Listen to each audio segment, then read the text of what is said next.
손종을 쥐고 전투생진에 돌아온 자 참여하도다. 오늘 귀한 영혼 거듭났으니 기쁜 소식 전파하여라. 영광 영광 주께 놀리세.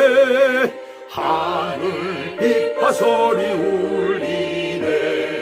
파도 소리 같은 찬양 소리를 전지진동하게 부르세.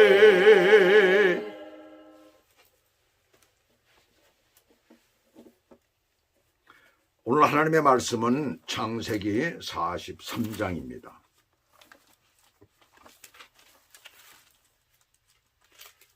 (43장) 1절에서부터 14절까지 내용입니다.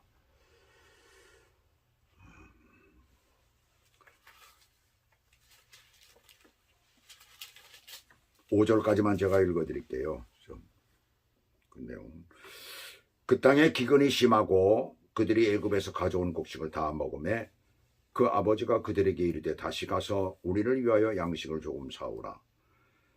유다가 아버지에게 말하여 이르되 그 사람이 우리에게 엄히 경고하여 이르되 너희 아우가 너희와 함께 오지 아니하면 너희가 내 얼굴을 보지 못하리라 하였으니 아버지께서 우리 아우를 우리와 함께 보내시면 우리가 내려가서 아버지를 위하여 양식을 사려니와 아버지께서 만일 그를 보내지 아니하시면 우리는 내려가지 아니하리니 그 사람이 우리에게 말하기를 너희의 아우가 너희와 함께 오지 아니하면 너희가 내 얼굴을 보지 못하리라 하였음이니이다. 거기까지만 읽겠습니다. 나머지 14절은 나중에 읽으시기 바랍니다. 오늘 하나님의 말씀 제목은 나의 찬란한 미래에 도전하라. 나의 찬란한 미래에 도전하라. 올림픽에서 개인 종목 기록을 내는 그러한 경기에서 출전하는 선수들을 보면은 그 1점 차이, 어떤 때는 0.5점 차이 때문에 서로 아주 다투는, 아주 혼신의 힘을 다 기울여가면서 경기에 임하는 것을 보게 됩니다. 그래서 시합하는 장면들을 보면 자신의 국내 기록을 넘어서게 되면 거기서 참관하고 있는 그런 응원단의 열기가 아주 대단해지는 것이죠. 뿐만 아니라 그 나라에서 온 아나운서들은 입에 거품을 물어가면서 그래가면서 응원을 하고 중계를 하면서 도전! 도전이라는 말을 많이 합니다. 그래서 오늘 2m 높이뛰기 같은 경우에는 2m 35에 지금 도전을 합니다. 그것 넘게 되면 또 2m 40에 도전을 합니다. 한국 기록을 지금 뛰어넘었습니다. 그러면서 세계 기록에 지금 도전하고 있습니다. 이 말을 많이 합니다. 도전. 자기의 능력 이상을 넘었을 때 그것을 도전이다. 이렇게 얘기를 하는 그런 단어를 사용하는 것을 보게 되죠. 유대인의 예화 가운데에 도전에 관한 그런 예화가 있습니다. 옛날 어느 유대인 마을에 아주 지혜로운, 가난하지만 지혜로운 그런 청년이 살고 있었어요. 어느 날 부유한 상인이 그 청년을 불러 이렇게 말했습니다. 이 금화 한 입을 너에게 줄 테니까 나가서 하루 동안에 이것을 불려서 갖고 와라. 만약에 불려서 갖고 오지 못하면 그냥 금화 한 입을 그냥 가지고 와라 이랬어요. 청년은 그 도전을 받아들였습니다. 그는 그 금화를 들고 가서 빵을 사가지고 사람들에게 나눠줬어요. 그때는 사람들이 고마워가지고 너무나 감동을 받았어요. 그랬더니 이 사람들이 얼마 있더니 와가지고 음식들을 싸가지고 오는 거예요. 이 청년은 그 음식들을 받아가지고 되팔았어요. 되팔아가지고 돈이 조금 나왔을 거 아니에요. 그거 가지고 기구를 샀습니다. 어떤 도구를 사가지고 그것으로 일을 했어요. 해질 무렵 그는 그 상인이 준 금화보다도 더 많은 돈을 가지고 그 상인 앞에 돌아왔습니다. 상인이 깜짝 놀라서 물었어요. 어떻게 했느냐? 청년이 이렇게 대답을 합니다. 저는 돈이 아니라 기회를 받았다고 생각했습니다. 도전은 두려움이 아니라 문을 여는 열쇠입니다. 라고 얘기를 하더랍니다. 유대인들의 문화에서는 위기는 벌이 아니라 하나님이 주신 문제, 즉 숙제라고 생각을 한다는 거예요. 그래서 유대인들은 실패는 끝이 아니라 학습이고, 문제는 저주가 아니라 기회이고, 도전은 위험이 아니라 성장으로 봅니다. 우리가 너무나 잘 아는 저 야고보서 1장 2절에서 야고보 사도는 그래서 시험을 당할 때에 온전히 기쁘게 여기라 라고 말씀을 하잖아요. 그런 어려움을 당할 때, 어떤 시험을 당할 때, 어떤 일들이, 문제들이 생길 때에 오히려 기쁘게 여기라 라고 말을 해요. 미래에 대한 도전은, 그렇다면 미래에 대한 도전은 앞이 보이는 것이 아니라 완전히 깜깜한 가운데서 이루어지는 것입니다. 그 가운데서 자신을 던지는 거예요. 그것이 찬란한 미래가 될지 깜깜한 미래가 될지는 우리는 알 수가 없는 것입니다. 그렇다면 어떻게 그것에 도전해요? 도전해야지 우리가 찬란한 미래, 아름다운 미래를 우리가 맞이할 수 있을까? 오늘 본문을 보면서 한번 생각해 보도록 하겠습니다. 나의 찬란한 미래에 도전하는 첫 번째 키워드는 하나님의 음성을 듣기입니다. 듣기. 하나님의 음성 듣기. 찬란한 미래라고 하니까 내가 늘 멀리서만 바라보며 동경해온 어떤 명예나 어떤 권력이나 또는 돈 많은 것, 부자가 되는 것, 그렇게 여러분들이 생각하고 싶죠. 그렇게 생각하고 계십니까? 과연 그것들이 나를 찬란하게 해준다고 생각을 하십니까? 그렇게 생각하신다면 여러분들은 이 말씀을 들으실 자세가 아직 되지 않은 것입니다. 제가 찬란한 미래라고 표현하는 것은 하나님께로부터 택함 받은 자가 살아가는 세상을 말하는 거예요. 즉 거듭난 하나님의 자녀가 살아가는 세상입니다. 왜냐하면 하나님의 자녀가 된 자는 보석과 같은 존재이기 때문에 어디에 있든지 무엇을 하든지 그가 있는 세상을 빛내는 존재예요. 말라기서 3장 17절을 보시면 만군의 여호와가 이르노라 그들이 내가 정한 날에 내 소유 곧 보배가 되리니 그랬어요. 하나님이 정하신 날에 그들이 내 보배가 된다는 거예요. 보배는 왕이 가장 아끼는 보석 상자에 넣어두는 보물이라는 뜻이죠. 하나님은 우리를 그냥 사람이 아니라 하나님의 보석 콜렉션처럼 우리를 보신다는 거예요. 또 스가랴서 9장 16절에서는 그날에 그들의 하나님 여호와께서 그들을 구원하시리니 그들은 왕관의 보석까지 그의 땅에서 빛나리라 그랬어요. 하나님께서는 구원받은 하나님의 백성을 왕관에 박힌 보석처럼 빛나는 존재로 보신다는 것입니다. 그래서 보석처럼 찬란하게 빛나기 위해서는 택함 받은 자는 하나님의 음성을 들을 줄 알아야 하는 거예요. 자, 그렇다면 어디에서 어떻게 하나님의 음성을 들어야 할까요? 로마서 1장 19절 20절을 보시면 이런 말씀이 나옵니다. 이는 하나님을 알만한 것이 그들 속에 보임이라. 그들 누구예요? 이 세상에 존재하는 모든 사람들 속에 보임이라는 얘기예요. 그들이 살아가는 모든 것 가운데에서 보인다는 것입니다. 하나님께서 이를 그들에게 보이셨느니라. 창세로부터 그의 보이지 않은 것들 곧 그의 영원하신 능력과 신성이 그의 만드신 만물에 분명히 보여 알려졌나니 그러므로 그들이 핑계하지 못할지니라. 누구도 하나님이 안 계시다라고 말할 수가 없다는 것입니다. 이미 만물 가운데 사람이 살아가는 그들 가운데 그 다음에 그들이 살아가는 그 모든 역사 그 가운데 다 있다라는 것을 말하고 있는 거예요. 물론 오늘 우리가 보고 있는 이 성경 가운데도 하나님의 음성이 들어있습니다. 우리는 구약성경 볼 때 그냥 역사로만 보잖아요. 절대 그렇게 보지 말라는 얘기예요. 그 역사의 그 이야기의 스토리의 그 장면 가운데 분명히 하나님께서 우리에게 주시는 말씀이 계시다는 것을 우리가 거기서 깨달아 알고 그 음성을 우리가 들어야 된다는 거예요. 이 세상에 존재하는 모든 것들 그 속에 살아가는 인생의 모든 역사 속에 하나님의 뜻이 있고 섭리가 있고 계획이 있다는 거예요. 자, 우리가 1절에서 5절까지 해서 야곱의 가족이 흉년이 들어 그 아들들이 애굽으로 양식을 구하러 갔었던 것과 다시 양식이 떨어져 다시 구하러 가야 구하러 가야만 하는 모든 형편이 뭡니까? 하나님의 계획 안에 들어있음을 우리가 알아야 되는 거예요. 요셉은 이미 그런 하나님의 음성을 들었기 때문에 하나님이 주신 지혜로 그들이 양식을 다시 사러 오지 않고는 안 되도록 판을 짜놓은 거예요. 5절을 보시면 아버지께서 만일 그를 보내지 아니하시면 우리는 내려가지 아니하리니, 누가 그래? 유다가 그러잖아요.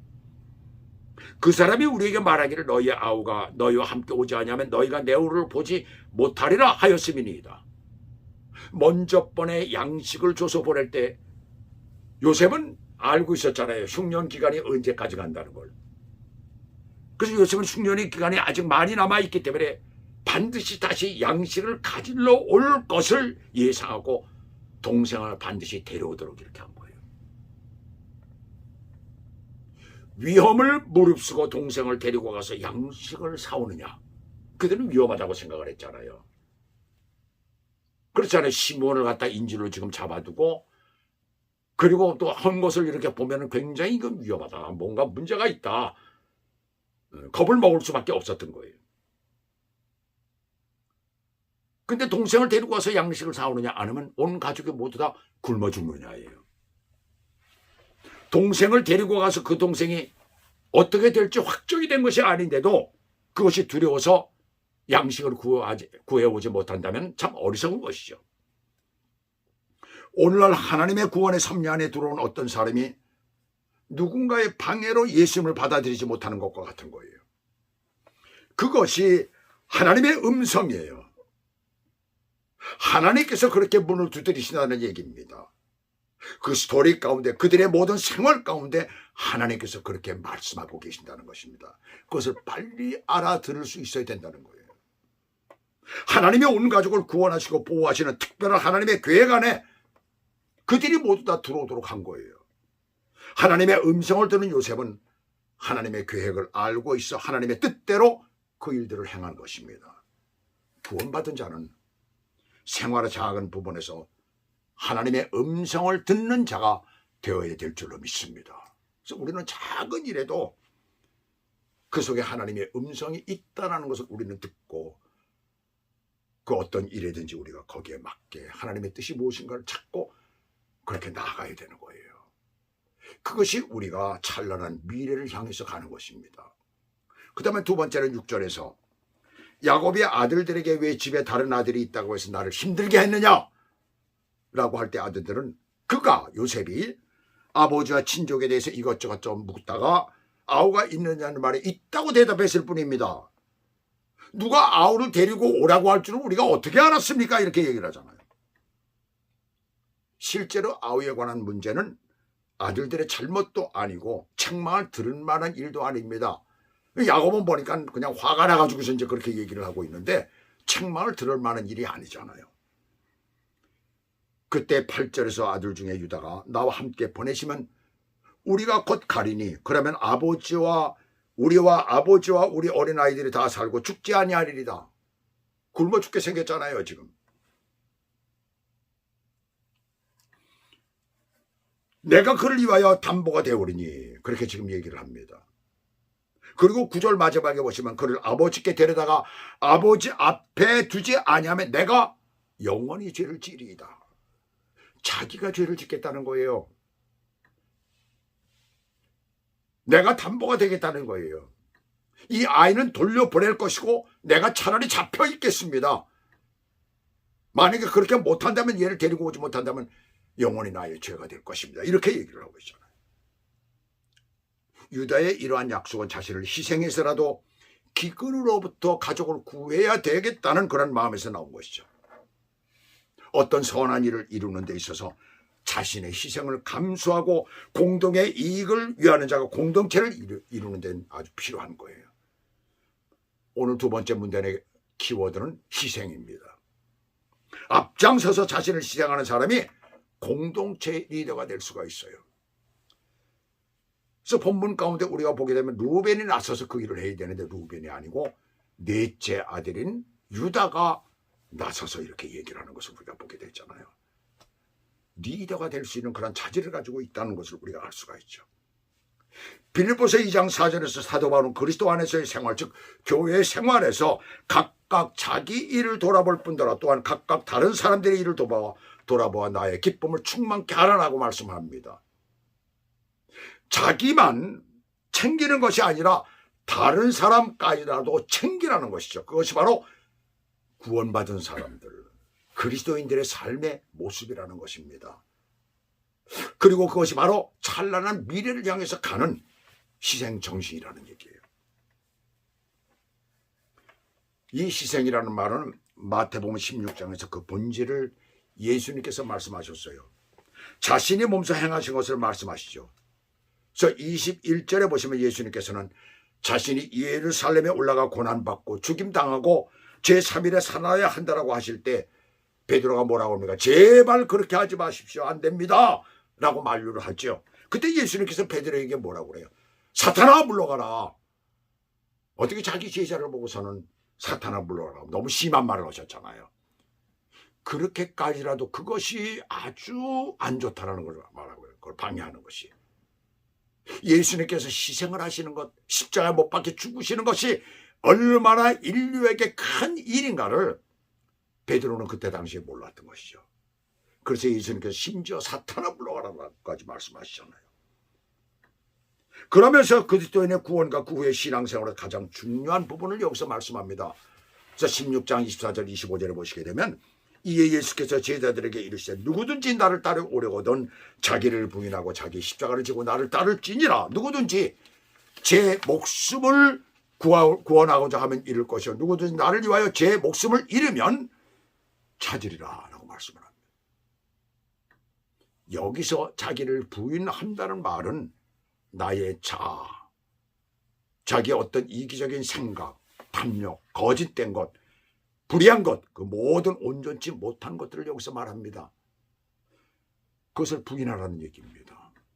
부인한다라는 이 말은 다 내려놓고, 즉 회개하여 없애는 것을 말합니다. 우리 죄는 주님 앞에 회개할 때 그것이 다 없어지잖아요. 주께서 용서하시잖아요. 그것을 누가 없애주는 거예요? 예수 그리스도 아닙니까? 예수 그리스도의 보혈의 피만이 그것을 없애주실 수가 있는 거예요. 그래서 우리는 다 구원받은 하나님의 백성들은 죄사함을 받은 것 아닙니까? 바로 그것을 여기서 말씀하고 있는 것입니다. 예수 그리스도의 피만이 가능한 거예요. 그렇게 될 때 진정한 희생이 되는 것입니다. 어느 마을에 큰 강을 가로지르는 철교가 있었어요. 그 다리 위로는 매일같이 기차가 지나다니고 있었습니다. 수많은 사람들이 그 다리를 통해 집으로 가고 자기 직장을 가고 이랬었어요. 어느 날 다리의 개폐장지를 관리하는 한 아버지가 자기 아들과 함께, 어린 아들과 함께 다리를 지키고 있었어요. 근데 아들이 밖에 나가 놀다가 그만 다리에 톱니바퀴 사이로 떨어지고 말았어요. 자, 아들을 구하려고 하는데 멀리서 기차 소리가 들려오는 거예요. 얼마 있어 곧 탁 치게 됐어요. 아버지는 두 가지 중 하나를 선택해야 됩니다. 레버를 당기지 않으면 수백 명의 사람들이 기차에 탄 사람을 비롯해서 또 거기를 지나다니는 사람까지 해가지고 수백 명의 사람이 죽게 됩니다. 레버를 당기지 않으면 자기 아들은 살지만 모든 사람이 죽잖아요. 당기면 누가 죽습니까? 자기 아들이 죽는 거예요. 아버지는 떨리는 손으로 레버를 당겼습니다. 기차는 무사히 다리를 지나갔고 사람들은 아무것도 모르는 채 자기를 집으로 가버리고 말았어요.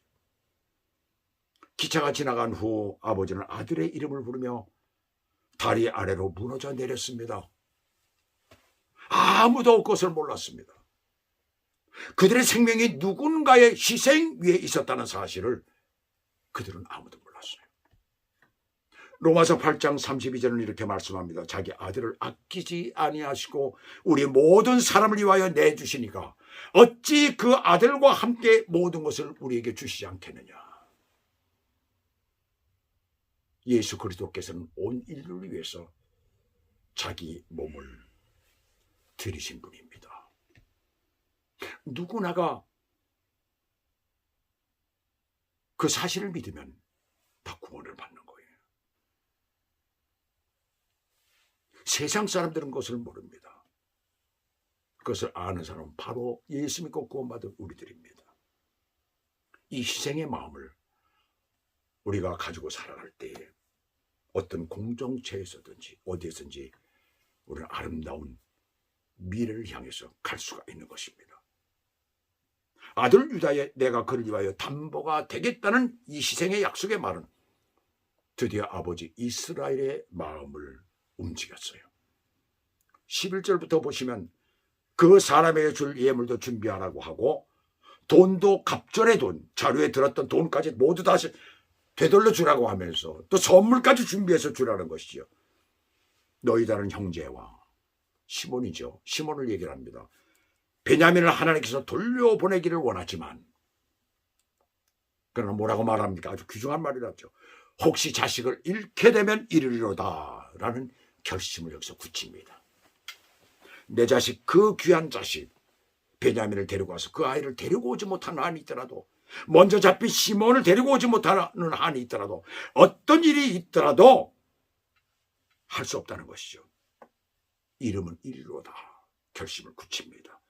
하나님이 계획하시고 원하시는 도전의 길에 때론 우리 여러 가지 시험이 있고 어려움이 가로막을 때가 있지만 하나님의 음성을 들으며 자기를 희생하며 나아갈 때 그들은 열릴 것입니다. 그 길은 열릴 것입니다. 뿐만 아니라 그 길은 하나님과 함께 동행하는 도전의 길인 줄 믿습니다. 찬란한 미래가 바로 거기에서 기다리고 있을 것입니다. 그 길을 향하여 열심히 나아가는 저와 여러분 되시기를 주 예수 그리스도 이름으로 축복합니다. 기도하겠습니다. 하나님 아버지, 오늘 이 말씀 안에서 우리가 정말 놀라운 것을 발견하게 됩니다. 우리가 구약 성경이라 참으로 하나님 앞에 그냥 스토리라고만 생각하고 있는데 실제는 그 속에 하나님이 우리에게 말씀하시는 약속의 말씀이 있고 하나님께서 우리에게 주시고자 하는 놀라운 능력의 말씀이 그 안에 있습니다. 그것을 우리가 깨닫게 도와주시옵소서. 우리가 살아가는 이 세상 가운데 하나님께서 계시다는 것을 분명히 보여주는 그런 것들이 있다라고 말씀하셨사오니 그것을 능히 우리가 깨닫고 살아가게 도와주시고 어떤 것이든지 어떤 상황 가운데든지 주님의 음성을 듣고 늘 자기를 희생하며 사는 믿음의 귀한 사람들이 되도록 우리를 축복하시고 인도해 주시옵소서. 예수 그리스도의 이름으로 감사하며 기도 올리옵나이다. 아멘.